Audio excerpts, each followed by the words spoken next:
Yo veo un México con hambre y con sed de justicia. Un México de gente agraviada por las distorsiones que imponen a la ley quienes deberían de servirla.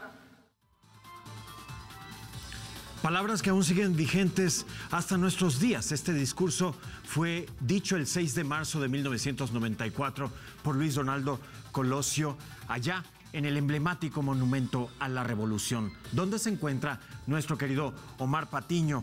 Omar, me enlazo contigo. Estás en directo.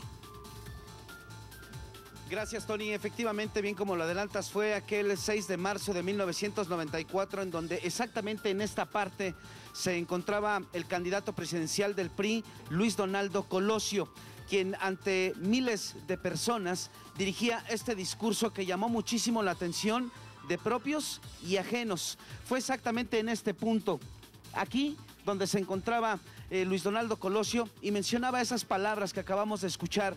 Este discurso en donde decía que México estaba pues lleno de sed y también, sin duda, lleno también de justicia, y que por supuesto todos se quedaron con una mirada atónita. E incluso en aquel entonces, déjame comentarte, Tony, que se encontraba pues aquí los dirigentes del PRI y también entre ellos Carlos Salinas de Gortari, quien exactamente estaba a punto de entregar el poder, y quien lo iba precisamente a suceder era Luis Donaldo Colosio. Pero ¿qué te parece, Tony, si vamos de lleno con la información a 25 años de este magnicidio? Vamos a ver la siguiente información.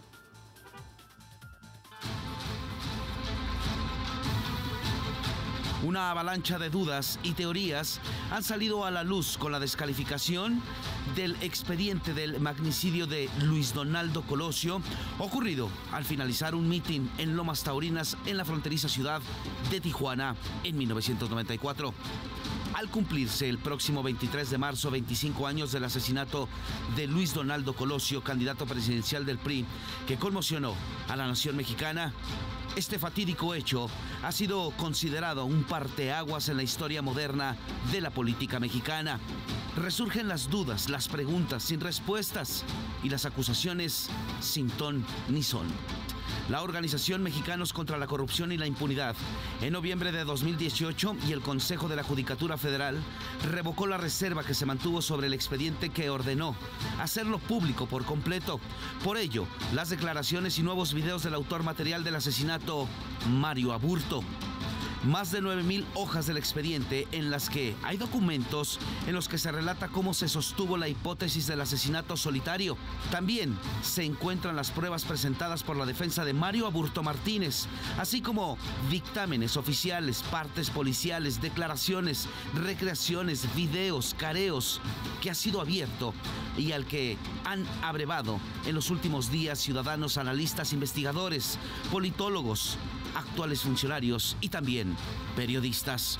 ¿Qué hay detrás del asesinato de Luis Donaldo Colosio? ¿En verdad había francotiradores postados en algunos edificios? ¿Fue el crimen organizado? ¿Fue el poder? ¿O simplemente fue quien usted y yo sabemos?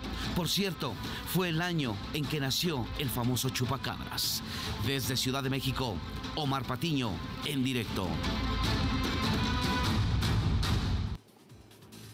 Ahí escuchamos esta información importante, Tony, en donde también hay que mencionar que en este discurso Luis Donaldo Colosio mencionaba a los indígenas.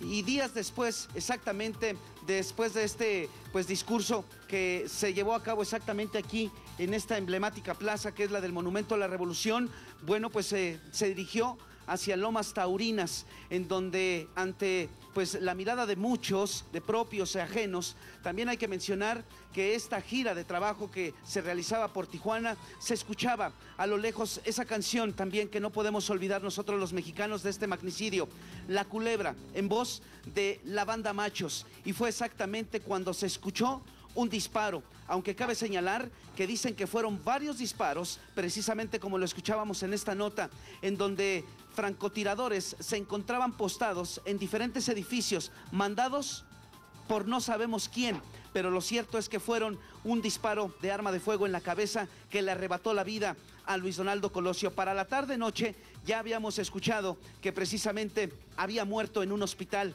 Su familia se encontraba con él y también el dirigente del PRI salía ante las cámaras y los medios de comunicación para mencionar que Luis Donaldo Colosio había fallecido.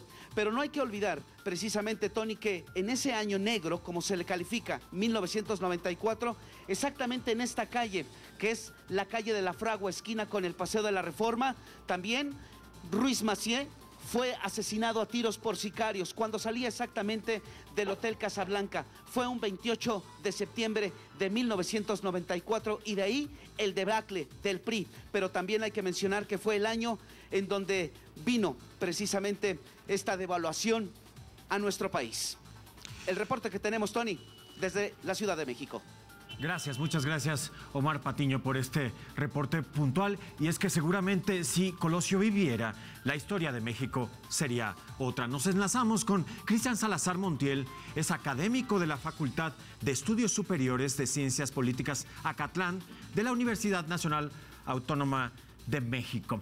Te saludo con mucho gusto, Cristian. Gracias por tomar la llamada. Muchas gracias a ti, es un gusto que me permitas dirigirme a tu importante auditorio. Con profundo respeto a su memoria, ¿era Colosio ese hombre lleno de virtudes que se dice que era? ¿Era ese político emblemático que cambiaría la vida de México y de los mexicanos? Bueno, cabe recordar que era un político que tenía una gran aceptación, que tenía una opinión crítica del sistema en ese momento, y desde luego pues su discurso era muy bien aceptado por la población. ¿Por qué lo mataron? Bueno, en esto quiero ser muy cuidadoso. Existe una verdad legal.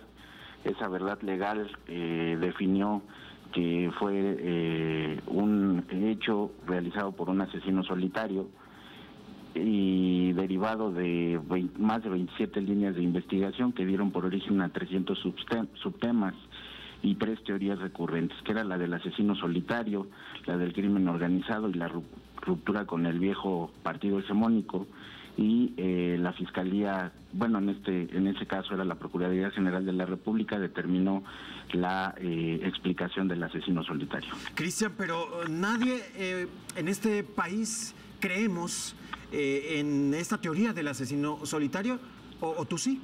No, mira, por eso decía que había que ser cuidadosos, porque finalmente los académicos y todas las personas que analizamos tenemos que apegarnos a evidencias y hechos que estén probados, y la Fiscalía llegó a esa conclusión. Por eso, repito, es la verdad legal. Ahora bien, hay otras teorías como el supuesto financiamiento a las campañas del PRI por parte de cárteles, o la ruptura que tuvo el propio Colosio con las cúpulas del poder, las que pudieran dar otras opiniones, pero evidentemente nosotros nos tenemos que apegar a la verdad legal. Cristian, ¿quién lo mató? ¿Fue acaso, como dice la leyenda, el expresidente Carlos Salinas? Mira, la Procuraduría General de la República en ese momento determinó que fue Mario Aburto Martínez y que es el asesino solitario. Y bueno, pues derivado de ello y de la falta de credibilidad a las instituciones de procuración de justicia, pues se da una serie de especulaciones que generan ambiente de desconfianza en las propias afirmaciones de la Procuraduría. En ese sentido, yo sí daría la razón a toda la gente de tener un sentimiento de inconformidad con la propia investigación y un sentimiento de sospecha, ¿no? Porque sí es cierto que hubo errores en la propia investigación y fueron reconocidos por muchos de los actores que participaron en dicha investigación. Muchas gracias a Cristian Salazar, académico de la Facultad de Estudios Superiores y Ciencias Políticas de la UNAM. Muchas gracias por tomar esta llamada. Gracias a ti, estamos para servirte. Y la pregunta sigue en el aire. ¿Sabremos alguna vez quién mató a Luis Donaldo Colosio en realidad? Pausa, regresamos.